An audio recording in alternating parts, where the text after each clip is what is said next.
the salient features of molecular orbital theory. Yesterday we have seen that the 9 significant orbitals from metal and 6 ligand group orbitals, that is LGOs, they combine.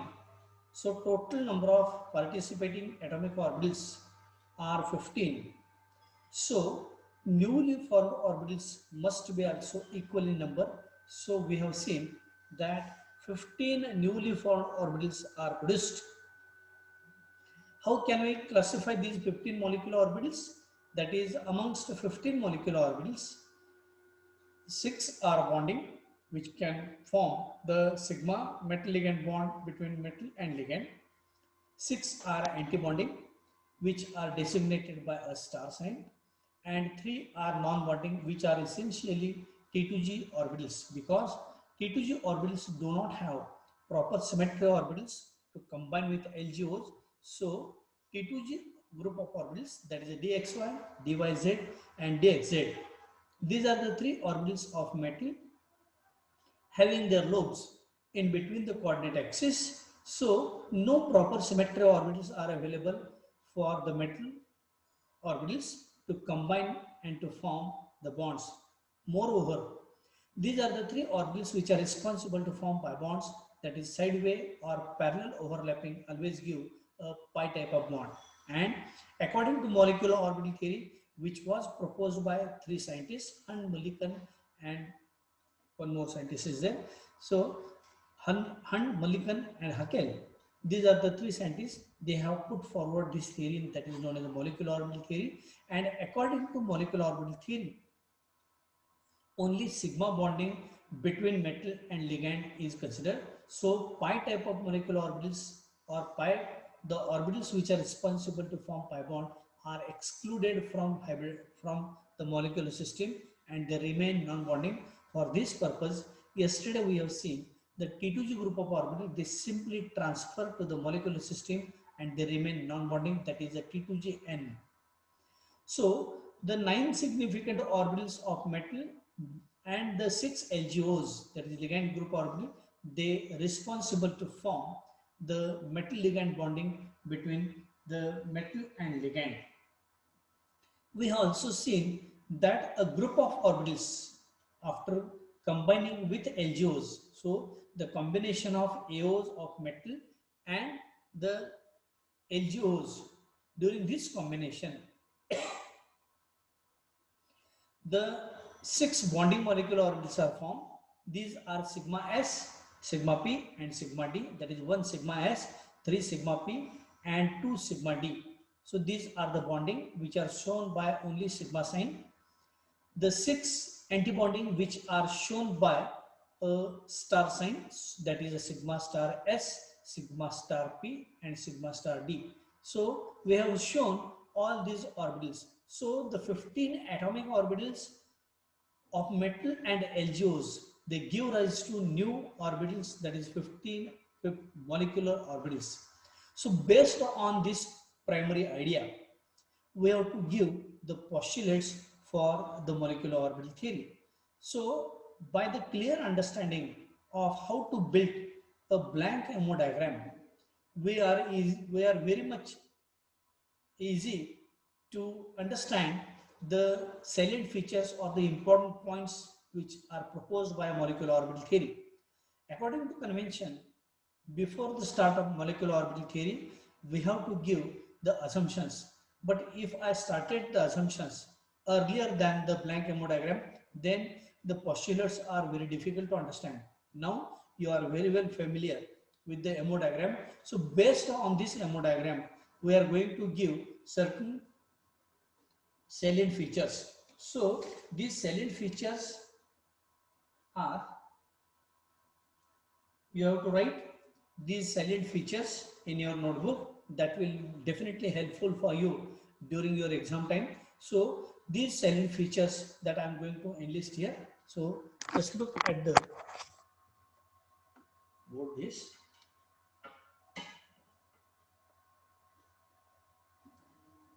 Yesterday we have constructed the MO diagram already. This is a MO diagram that we have constructed yesterday, where we have constructed 15 molecular orbitals, that is 6 are bonding, 6 are anti-bonding, and these 3 are non-bonding. These orbitals are of sigma character, and proper symmetry orbitals, that is 6 composite symmetry orbitals are also there of the LGOs, that is ligand group orbitals. So based on this primary idea,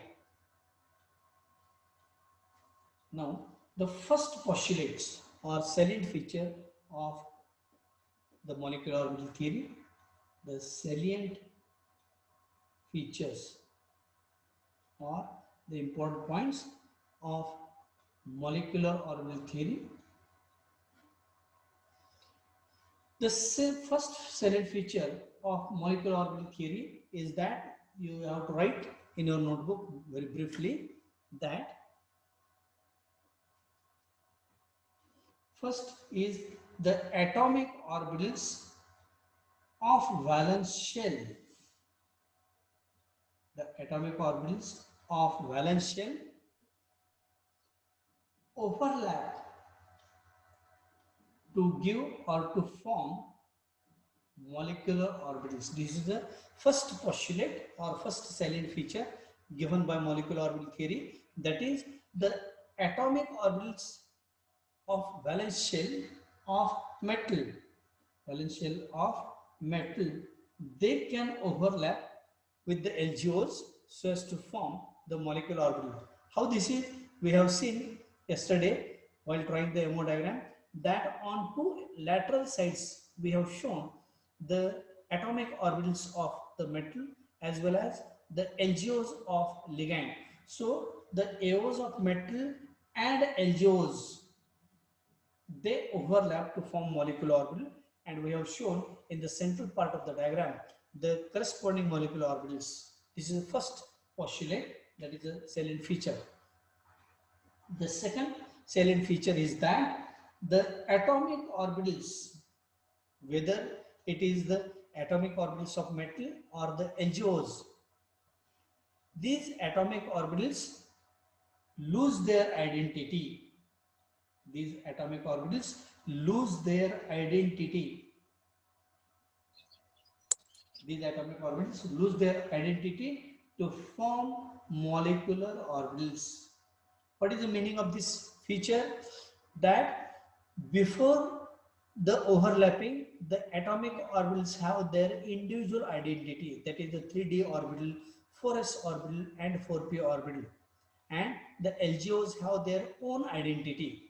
But when these orbitals merge or when these orbitals overlap so as to form new molecular orbitals, then these newly formed molecular orbitals, they do not show the identity of the original atomic orbitals of the metal as well as the ligand or the LGOs. That means it is difficult that this orbital, how the molecular orbital that is formed from the atomic orbital of metal or LGO. For example, we have shown one A1G orbital. For example, if you refer your diagram, this diagram, this A1G orbital is formed on account of the A1G side of metal and the A1G side of the ligand. So after the merging or after overlapping of these A1G orbitals, these atomic orbitals lose their individual identity. So one cannot distinguish whether this is for its atomic orbital or A1G of LGO. They merge or they lose their identity so as to form the orbital that is known as a molecular orbital. So second postulate is that the atomic orbitals lose their identity to form molecular orbitals. The third salient feature is that the atomic orbitals have same size and same energy. The combining atomic orbitals have same size and same energy. What is the meaning of this sentence? Here, if we look again at the blank MO diagram which we have drawn yesterday, that these atomic orbitals have same size but they differ in their space orientation. Also, in addition to differences in the spatial orientation, they are having equal energy content. So the orbitals having equal energy content are known as a degenerate set of orbitals. So the combining atomic orbitals have same size and same energy. The orbitals having same energy is known as a degenerate set of orbitals. So the third salient feature is that the combining atomic orbitals should have the same size and energy. The fourth salient feature is that the number of molecular orbitals, the number of molecular orbitals which are formed are just equal to the number of participating atomic orbitals or the combining atomic orbitals.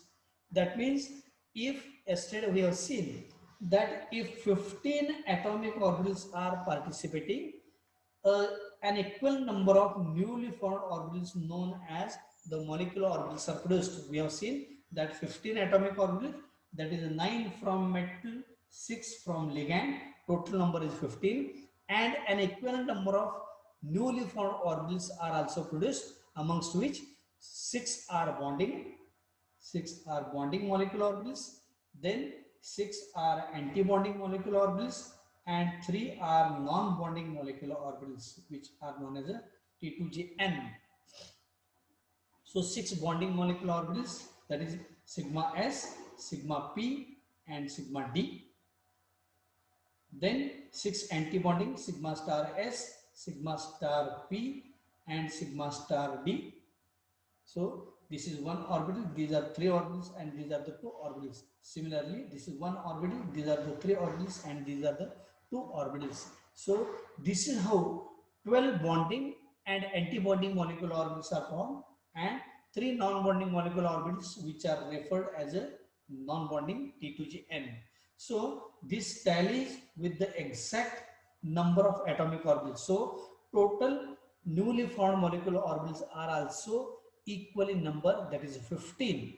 So 15 atomic orbitals gives rise to 15 newly formed molecular orbitals known as the bonding, anti-bonding, and non-bonding. So the postulate is that the total number of newly formed molecular orbitals are just equal to the total number of participating atomic orbitals. Now the fifth, just a minute.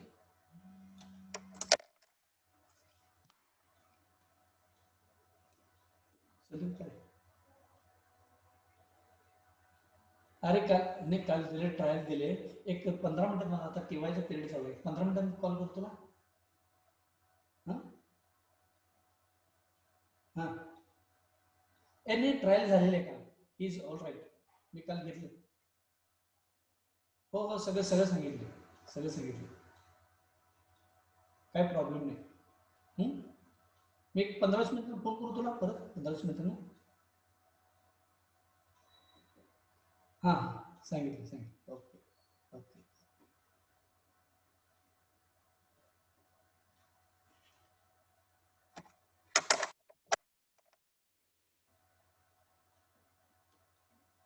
So the fourth postulate is that the total number of newly formed molecular orbitals are just equal to the total number of participating atomic orbitals.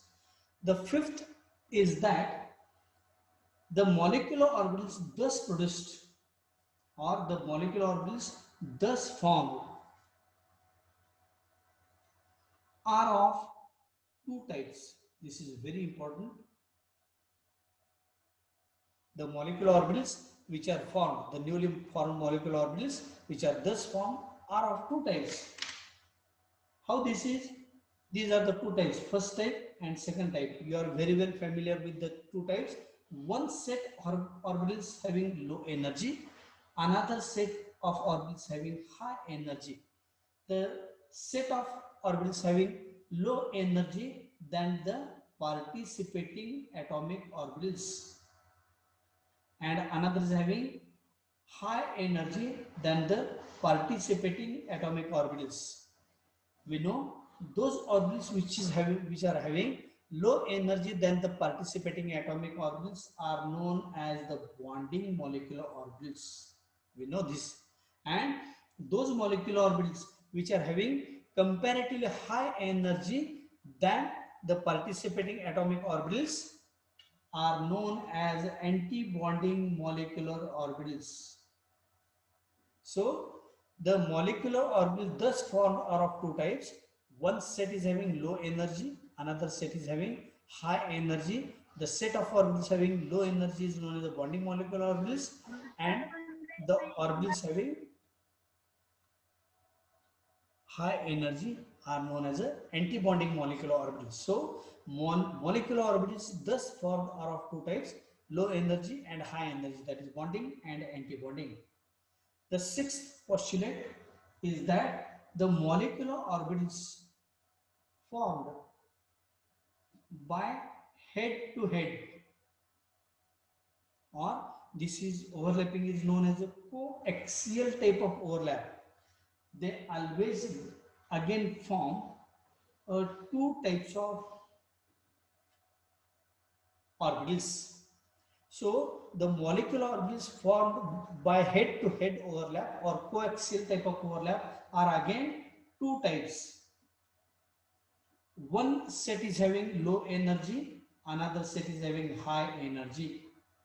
The set of orbitals having low energy are known as a bonding, as we know. These are of sigma type. And the set of orbitals having high energy are known as anti-bonding molecular orbital, which are always designated by a asterisk sign. So sigma and sigma star.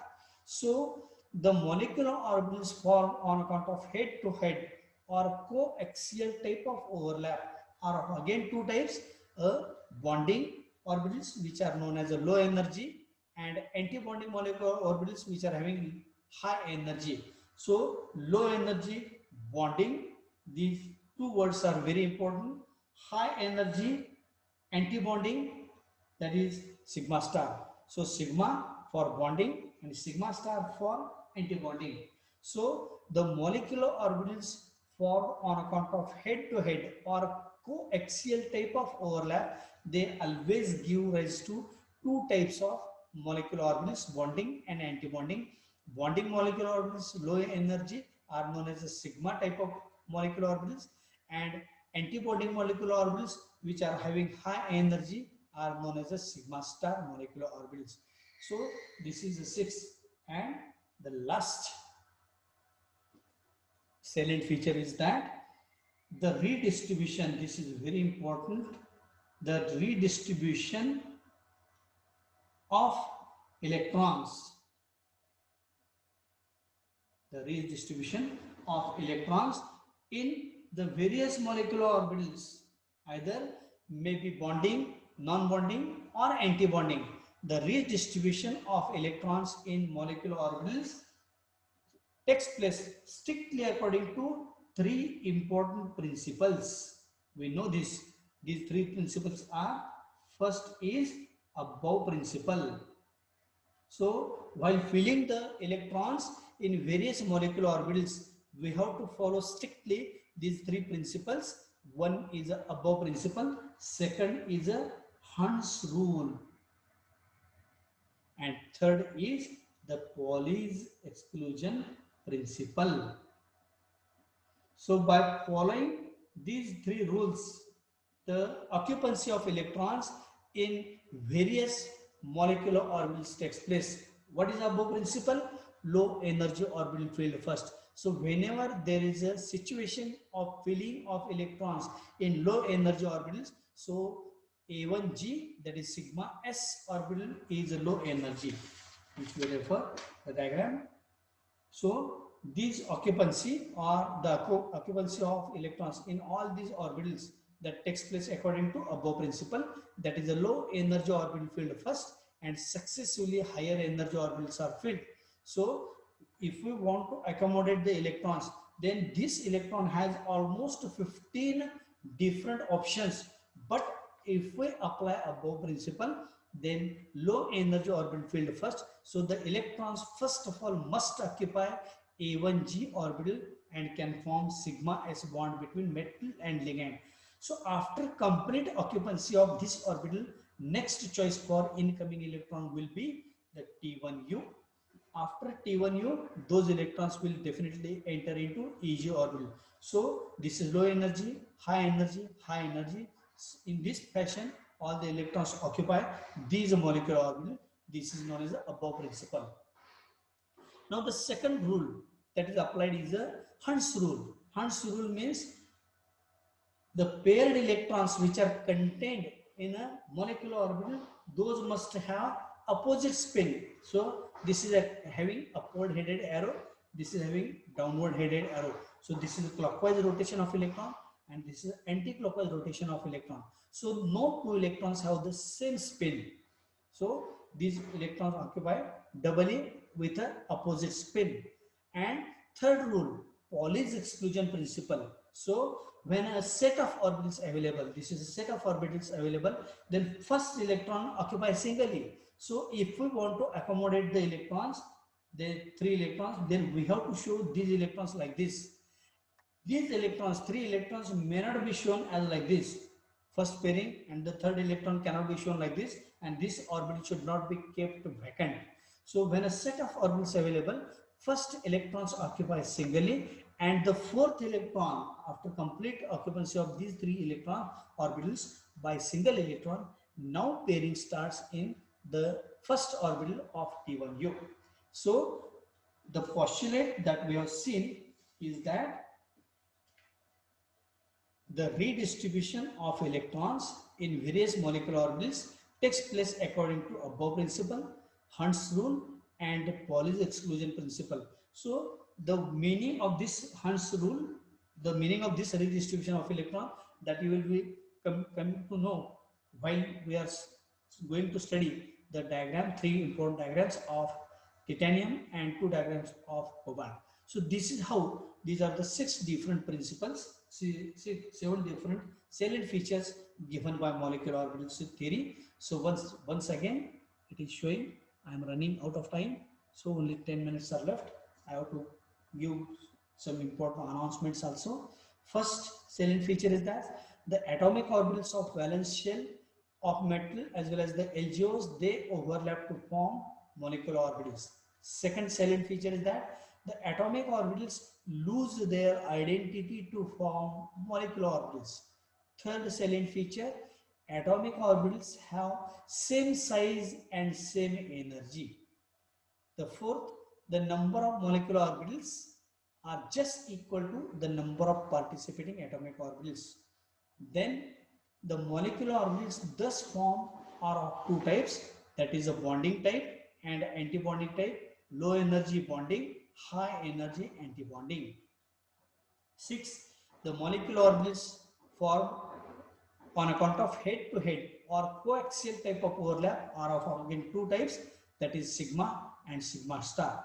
Sigma molecular orbitals are always bonding and sigma star molecular orbitals are always anti-bonding. So sigma and sigma star are the two different types of molecular orbitals which are responsible to form sigma bonds. And lastly, we have seen the redistribution of electrons in molecular orbitals takes place strictly according to above principle, Hund's rule and Pauli's exclusion principle. So these are the salient features of molecular orbital theory. Now, this is all about the salient feature of this molecular orbital theory.